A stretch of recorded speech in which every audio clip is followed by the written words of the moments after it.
America's housing foundation is cracking with a nearly 4 million home shortfall and millions more who can't afford the homes they have. But One First Family has long been on the front line of not just advocating for safe, affordable housing, but building them.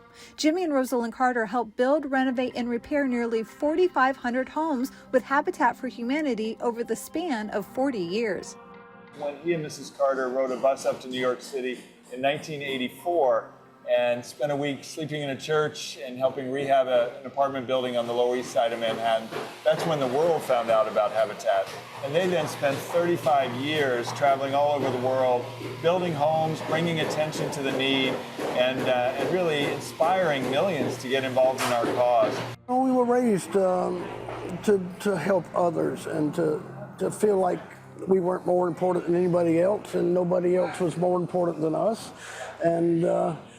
And that we should be giving. They loved Habitat. It was a thing Dad wanted to do after he got out of the White House that would involve volunteers. And I think they just loved to get to know. It's almost a big family when you come back to the Carter Work Week. Austin is the site of the 39th annual Carter Work Project, where more than 1,000 volunteers from around the world are setting aside their differences to build up the Texas town. Middle-class families are being priced out of the market for our Central Texas, and we want to change that. We want to provide that American dream for our hardworking families in Texas. We want them to have the stability of a home, their children to be able to go to the neighborhood schools. We see every social determinant of health go up when people have a home. We're also excited about the generational wealth that will be passed down from family to family. It's a first of its kind Habitat community, as the 25 new homes will include groundbreaking sustainability. This is our first time we built in a master plan community, and a community that's focused on being environmentally friendly and cost saving. So our families will have a very low utility bill and a very quiet neighborhood. I think it's fantastic.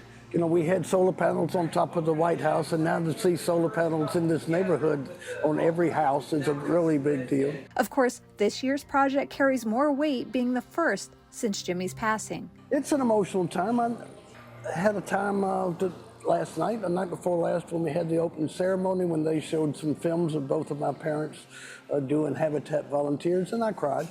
But just to walk through the arches here, to come into the web work site, you know, I was grinning huge time when I walked in, and it all just came together. There's a poignancy, there's no question, and everyone has that image of his last build at age 95, out there, even after a fall with a bandage over his head and a black eye. He built every day. He was a hero and role model to me. One of the great honors of my life was to get to spend time every year building and traveling with the Carters, and we certainly miss them, but we also know that the message they want for everyone is to keep the work going. To do that, they rely on volunteers, donations, and the support of corporate sponsors. Find out how to get involved at habitat.org.